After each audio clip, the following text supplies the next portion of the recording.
નમસ્કાર વિદ્યાર્થી મિત્રો, આજે આપણે આ વિડીયોની અંદર ગુજરાતી ગ્રામરનો ટોપિક છે વિશેષણ.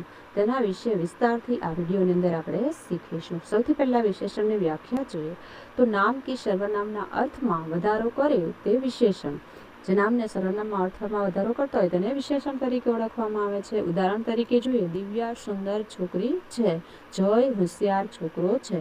સુંદર છે એ વિશેષણ છે અને હોશિયાર છે એ પણ વિશેષણ છે, કેમ કે નામના અર્થમાં વધારો કરે છે. વિશેષ્ય એટલે શું? તો કે વિશેષણ જે પદ સાથે જોડાયેલું હોય તે પદને વિશિષ્ટ અને વિશેષ્ય કહેવામાં આવે છે.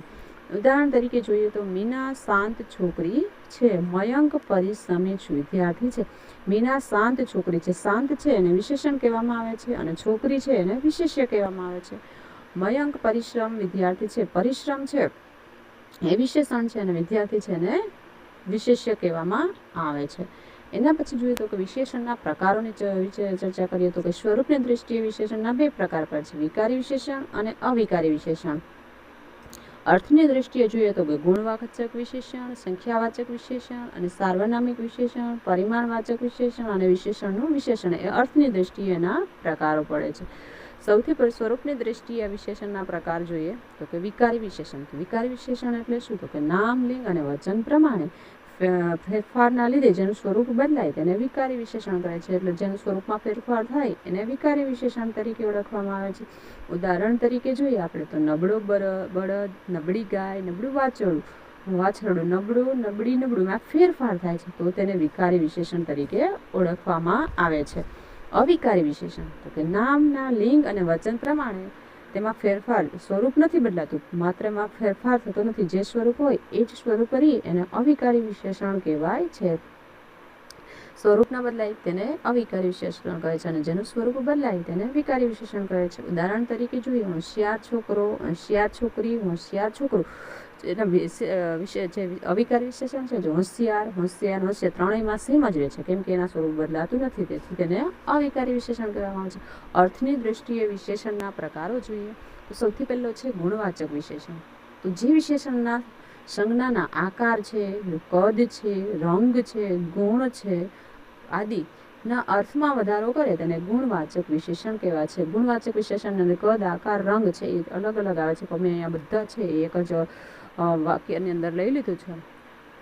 તો ઉદાહરણ તરીકે જોઈએ ગોળ ટેબલ, લાંબી બેન્ચ, સફેદ ટોપી, હોશિયાર છોકરો, કડક આચાર્ય વગેરે છે એ ગુણવાચક વિશેષણ છે, કેમ કે એનામાં ગુણ રહેલો છે તો એને ગુણવાચક વિશેષણ કહેવામાં આવે છે. બીજું છે સંખ્યાવાચક વિશેષણ. તો સર્વનામની સંખ્યા કે ક્રમ દર્શાવે તેને સંખ્યાવાચક વિશેષણ કહેવાય છે. ઉદાહરણ તરીકે જોઈએ પૂર્ણ સંખ્યાવાચક, એમાં પણ ઘણા બધા પ્રકારો છે. તો પહેલું છે પૂર્ણ સંખ્યાવાચક વિશેષણ. તો પૂર્ણ એટલે કે 2 છોકરા, 4 વર્ગો વગેરે એને પૂર્ણ સંખ્યાવાચક વિશેષણ કહેવાય. ક્રમિક સંખ્યાવાચક વિશેષણ એટલે કે ક્રમ બતાવ્યો હોય 1, 2, 3 એવી રીતના. તો ઉદાહરણ એના જોઈએ તો કે બીજો છોકરો, ચોથો વર્ગ, તો ક્રમ દર્શાવતો હોય તો એને ક્રમિક સંખ્યાવાચક વિશેષણ કહેવાય. માત્રા સૂચક વિશેષણ, માત્રા દર્શાવતું હોય તો કે થોડું પાણી, ઘેરો રંગ વગેરે છે માત્રા દર્શાવે છે તો એને માત્રા સૂચક વિશેષણ કહેવામાં આવે છે. આશરેવાસી વિશેષણ તો કે લગભગ આશરો આપેલો હોય, લગભગ 50 વિદ્યાર્થીઓ, તો એને આશરેવાસી વિશેષણ કહેવામાં આવે છે. તો એ બધા સંખ્યાવાચક વિશેષણ હતા. એના પછીનો પ્રકાર આવે છે સાર્વનામિક વિશેષણ. તો સર્વનામ વિશેષણ તરીકે પ્રયોજાય તેને સાર્વનામિક વિશેષણ કહેવાય છે. સર્વનામ તરીકે પ્રયોજાય, મારું, તારું, તેનું, તેનો, તેની એ બધા સર્વનામ છે તો તેને સાર્વનામિક વિશેષણ કહેવામાં આવે છે. એના પછીનો પ્રકાર છે દર્શક વિશેષણ. દર્શકવાચક વિશેષણ. તો દર્શકવાચક વિશેષણ એટલે નજીક કે દૂરના પ્રાણી, પદાર્થ કે વસ્તુને દર્શાવે તેને દર્શક વિશેષણ તરીકે ઓળખવામાં આવે છે. જે દૂર હોય વસ્તુ અથવા નજીક હોય એને દર્શાવતું હોય તો એને દર્શક વિશેષણ તરીકે ઓળખવામાં આવે છે. ઉદાહરણ તરીકે જોઈએ તો તે ગાય, પહેલો માણસ, આ પુસ્તક વગેરે છે એ દર્શક વિશેષણ તરીકે ઓળખવામાં આવે છે. એના પછીનો છે બીજો પરિમાણવાચક વિશેષણ. પરિમાણ એટલે કે જથ્થો અથવા માપ, જે માપ કે જથ્થો દર્શાવે એને પરિમાણવાચક વિશેષણ કહેવામાં આવે છે.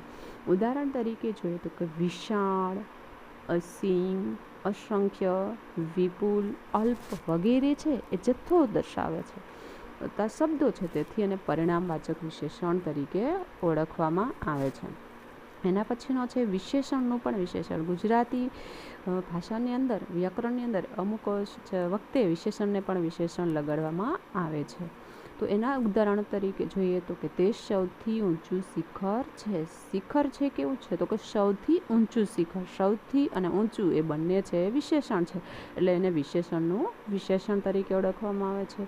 મોહન અતિ ઉત્સાહી કર્મચારી છે. મોહન છે અતિ અને ઉત્સાહી કર્મચારી છે. તો ઉત્સાહી છે અને અતિ લાગેલું છે એટલે વિશેષણનું વિશેષણ કહેવામાં આવે છે. અતિ એ પણ વિશેષણ છે અને ઉત્સાહી એ પણ વિશેષણ છે. એના પછીનો છે સ્થાનની દૃષ્ટિએ વિશેષણના પ્રકાર. તો પહેલો પ્રકાર છે અનુવાદ્ય વિશેષણ અને બીજો પ્રકાર છે વિધેય વિશેષણ. તો અનુવાદ્ય વિશેષણ એટલે શું તો કે વિશેષણની પહેલાં જો પ્રયોજાય તો તેને અનુવાદ્ય વિશેષણ તરીકે ઓળખવામાં આવે છે. જો પહેલાં પ્રયોજાતું હોય વિશેષણની તો તેને અનુવાદ્ય વિશેષણ કહેવાય છે. તો ઉદાહરણ તરીકે જોઈએ તો કે સુંદર મૂર્તિ છે. તો મૂર્તિ કેવી છે તો કે સુંદર એ વિશેષણ થયું. તો એ વિશેષણને પહેલાં પ્રયોજાયું છે, તેથી તેને અનુવાદ્ય વિશેષણ કહેવાય છે. બીજો પ્રકાર છે વિધેય વિશેષણ. તો કે વિશેષણની પાછળ પ્રયોજાય તેને વિધેય વિશેષણ તરીકે કહે છે.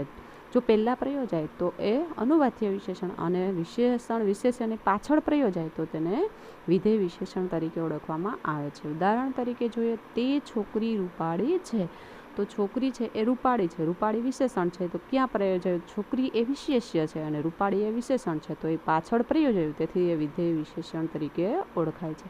મૂર્તિ સુંદર છે. મૂર્તિ છે એ વિશેષ્ય છે અને સુંદર એ વિશેષણ છે, તો વિશેષ્ય પછી વિશેષણ પ્રયોજાય તો તેને વિધેય વિશેષણ તરીકે ઓળખવામાં આવે છે. અહીં આપણે વિદ્યાર્થી મિત્રો વિશેષણ વિશે વિસ્તારથી માહિતી મેળવી.